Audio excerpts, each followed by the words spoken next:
अच्छा, आपने जो सवाल पहला किया है कि भई आपको आइडियाज़ हैं लेकिन इंग्लिश में लिखना आपके लिए उनको मुश्किल होता है। उनको आप रिफ़ाइन फ़ॉर्म में लिख नहीं सकते, ठीक है? तो इसमें तो देखो ये चीज़ प्रैक्टिस से सही होती है और जितनी ज़्यादा आप लिखने की प्रैक्टिस करोगे उतना आपको ज़्यादा आपके आइडियाज़ रिफ़ाइन होकर आपके पेपर पर एक्सप्रेशन की सूरत में वो आते चले जाएँगे, ठीक है?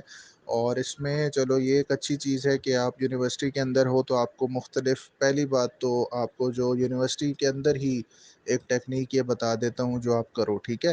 देखो यूनिवर्सिटीज़ में आजकल क्या होता है कि भाई कोई असाइनमेंट दी जाती है तो बहुत ज़्यादा ये रिवाज है कि भाई कोई एक आध बंदा ही वो लिखता है और बाकी सारे उसकी कॉपी मार के और क्या करते हैं कि कुछ लफ्ज़ बदल के वो टीचर को दे देते हैं, ठीक है? तो इस हरकत में आप ना पड़ो, इस चीज़ से बचो और ख़ुद से लिखने की कोशिश करो। हर असाइनमेंट में कोशिश करो आप मेहनत करो, डेटा ढूँढ कर और लिखने की कोशिश करो, यानी ख़ुद से हर काम करो, ठीक है? बाकी अपने लेक्चर्स में जो आपके होते हैं मुख्तलिफ़ कोर्सेज़ के, उसके अंदर कोशिश करो कि लेक्चर को आप नोट डाउन करो, ठीक है? पॉइंट्स बनाना सीखो। जो अहम बातें होती हैं टीचर की, उस पे आप अपने नोट्स मेंटेन करो, ठीक है? तो ये 2 चीज़ें आपको बहुत ज़्यादा हेल्पफुल होंगी कि अभी से आपका लिखने की तरफ जो है वो एप्टीट्यूड बनेगा, ठीक है ना? तो while I was in university, तो जो मैंने काम किया वो यही किया कि भई सारे जब इधर-उधर कॉपी मार रहे हैं असाइनमेंट की, या फिर ये है कि सीनियर से असाइनमेंट लेके और नाम बदल के और अपना नाम लिख के वो जमा करा दी, तो ये हरकतें नहीं करनी, ठीक है? जब when you are in university to learn, तो learning should be your first priority, ठीक है ना? बाकी ये है कि अच्छा है, दोस्त यार काम आते हैं हॉस्टल्स में भी। मैं यही अज्यूम कर रहा हूँ कि आप हॉस्टलाइट ही हो, ठीक है? हॉस्टल में रहते हो, तो वो होता है कि यार चलो इधर से ले लिया, उधर से ले लिया, लेकिन क्या है कि आप इस चीज़ में ना पड़ो, आप कोशिश करो कि अपना काम खुद करो, ठीक है? ज़्यादा से ज़्यादा ये आदत डालो, तो आप देखोगे कि at the end of your degree, जब आप ये 4 8 सेमेस्टर्स पूरे कर लोगे बीएस के, तो आप अपने अंदर एक तब्दीली फ़ील करोगे और आप देखोगे कि आप चीज़ों को लिखने के काबिल हो चुके हो, ठीक है? तो ये तो वो प्रैक्टिकल एडवाइस थी जो being your senior and from same university, from same your roots, ठीक है? कि मैं जो आपके साथ शेयर कर सकता हूँ कि प्रैक्टिकली आप अपने आप को कैसे इम्प्रूव कर सकते हो राइटिंग के हवाले से, ठीक है? अच्छा, दूसरा काम जो करने का है, जो एक जनरल टेक्नीक है, वो ये है कि उसको कहा जाता है ब्रेनस्टॉर्मिंग, ठीक है? अब ब्रेनस्टॉर्मिंग में क्या होता है भई कि आपने पहले जब भी आपको कोई सवाल पूछा जाए या ऐसे लिखने का कोई टॉपिक आए या कोई भी चीज़ हो, आपसे सवाल किया जाए, तो आपने क्या करना है कि डायरेक्टली, ठीक है, उसको लिखना शुरू नहीं कर देना, ठीक है? जिसको हम स्पॉन्टेनियस राइटिंग कहते हैं। क्यों? क्योंकि ये होता है कि जब आप उसको लिखना शुरू करोगे तो कोई आपका 1 पेज लिख लोगे, 2 लिख लोगे, 3 लिख लोगे, इससे ज़्यादा नहीं लिखा जाएगा, ठीक है? और ये हर बंदे के साथ होता है जो स्पॉन्टेनियस लिखता है, ठीक है? क्योंकि क्या होता है कि जब आप लिखना शुरू करते हो तो आइडियाज़ आपके जो है ना, जिसको हम कहते हैं एक फ्लड ऑफ आइडियाज़, ठीक है? आइडियाज़ का एक सैलाब जो है वो आपके माइंड के अंदर आ जाता है और जब आप उसको लिखना शुरू कर देते हो डायरेक्टली, तो बहुत से पॉइंट्स जो आपके माइंड में एक दफ़ा क्लिक करते हैं, जब आप वो लिखने बैठोगे तो वो फ़ौरन से आपके ज़हन से निकल जाएँगे। ठीक है ना? क्योंकि आपने उस थॉट को कैप्चर नहीं किया, कहीं कैद नहीं किया, कहीं लिखा नहीं, ठीक है?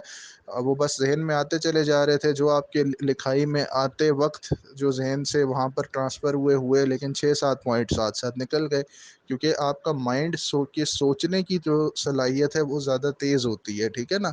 और सोच को लिखना वो मुश्किल होता है। जिस तरह अभी मैं ये बोल रहा हूँ, मैं तेज़-तेज़ बोल रहा हूँ, अगर मैं आपसे कहूँ कि इसी स्पीड से आप लिखो, तो आप नहीं लिख सकोगे। क्यों? क्योंकि नेचुरल बात है, लिखने में टाइम ज़्यादा लगता है, सोचने या बोलने में कम लगता है। तो इस चीज़ पे आपने क्या करना है कि कभी भी डायरेक्ट नहीं लिखना, ठीक है? अब सवाल पैदा होता है फिर किया क्या जाए? तो अब करना आपने ये है कि जब भी आपसे कहा जाए कि भई कोई सवाल का जवाब लिखो, अब आपकी यूनिवर्सिटी लाइफ़ में अक्सर आपकी जो ये टर्म पेपर्स आएँगे, असाइनमेंट्स होंगी, या जो आपके मुख्तलिफ़ कह लो सेशनल्स होते हैं, या फिर इन लॉन्ग रन आपका जो फाइनल पेपर होता है, तो उसमें भी आपने क्या करना है, डायरेक्टली राइटिंग पे नहीं जाना, बल्कि आपने करना ये है कि जब भी सवाल पढ़ो, तो थोड़ी देर क्या है उसको सोचो, ठीक है? और 1 से 2 मिनट के लिए उसको जो आपका रफ़ पेज होता है, आंसर शीट का सबसे आखिरी पेज ले जाओ, उसके ऊपर पेज लिखो या रफ़ वर्क लिख दो, ठीक है? और सोचो उस सवाल के बारे में, और जो-जो पॉइंट आपके ज़हन में आता है ना, ठीक है? अब रफ़ में आप लिख रहे हो तो आपने उसको पूरा नहीं लिखना, सिर्फ़ अपनी याददाश्त के लिए। जिस तरह मैं कहता हूँ कि आपके ज़हन में, मैं कहता हूँ, जिस तरह एनर्जी क्राइसिस पे आपका फ़र्ज़ करो सवाल आ गया, तो आपके ज़हन में आता है भई वाटर शॉर्टेज, ठीक है? फिर क्या हो सकता है कि आप कह लो कि फ्यूल शॉर्टेज, फिर क्या हो सकता है कि एक्सपेंसिव इलेक्ट्रिसिटी। अब ये पॉइंट्स आ रहे हैं, ठीक है? तो इनको आपने पूरे-पूरे लफ्ज़ नहीं लिखने, बस ऐसे लिख लो कि बस पहचाने जाएँ कि भई इससे ये मुराद है, ठीक है? तो कुछ टाइम लेकर, सोच कर आप अपने लिए 15, 20, 25 पॉइंट्स तैयार करके वहाँ पर उतार के लिख लो अपने पास, ठीक है? अब सिर्फ़ ये होता है कि आपने ये अक्सर ये काम आपने खुद भी किया होगा, यूनिवर्सिटी में हम भी करते थे, या मेरे साथ होता था अक्सर। मेरे दोस्त मुझसे कहते थे कि यार ये पेपर है, ये सिलेबस है, बस हमें हेडिंग्स बता देना, हम आंसर आगे लिख लेंगे, ठीक है ना? तो ये चीज़ आपने भी बहुत से लड़कों को करते देखा होगा, हो सकता है आप खुद करते हो या आप लोगों को ऐसे बताते हो, और उसके बाद आप देखते होगे कि जब वो लिखने आते हैं तो आंसर लिख लेते हैं। तो बजाय किसके आप किसी से हेडिंग्स पूछो, इस प्रोसेस के ज़रिए आप अपनी हेडिंग्स खुद बना रहे हो, ठीक है ना?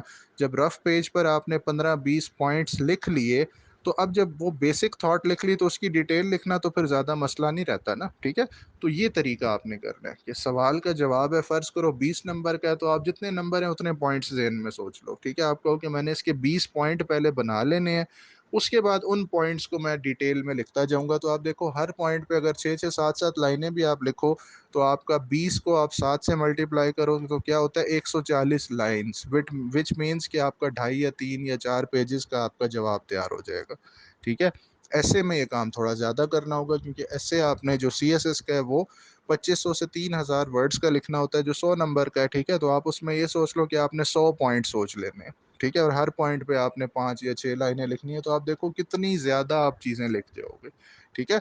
ये टेक्नीक यूज़ करो, इसको ब्रेनस्टॉर्मिंग कहते हैं, और इसको जब यूज़ करते हुए आप लिखोगे तो आपके लिए राइटिंग बहुत आसान हो जाएगी, ठीक है?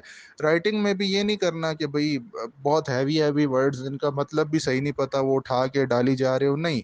बिल्कुल आसान सादा तरीके से लिखना है, ठीक है? यानी इसकी टेक्नीक ये होती है कि सोचो किसी फिलॉसफर की तरह, ठीक है? लेकिन जो लिखो तो वो बिल्कुल एक ऐसा लिखो कि आम आदमी की तरह लिखो, कि एक बच्चा भी पढ़े, मैट्रिक एफएससी जिसने किया हो, तो वो भी बात आपकी पढ़ के समझ जाए, ठीक है? तो लिखना हमेशा सादा है, सोचना कॉम्प्लिकेटेड है। Think like a philosopher, right like an ordinary man, ठीक है? लेकिन उसके अंदर ग्रामर की मिस्टेक्स का आपने ध्यान रखना है, ठीक है?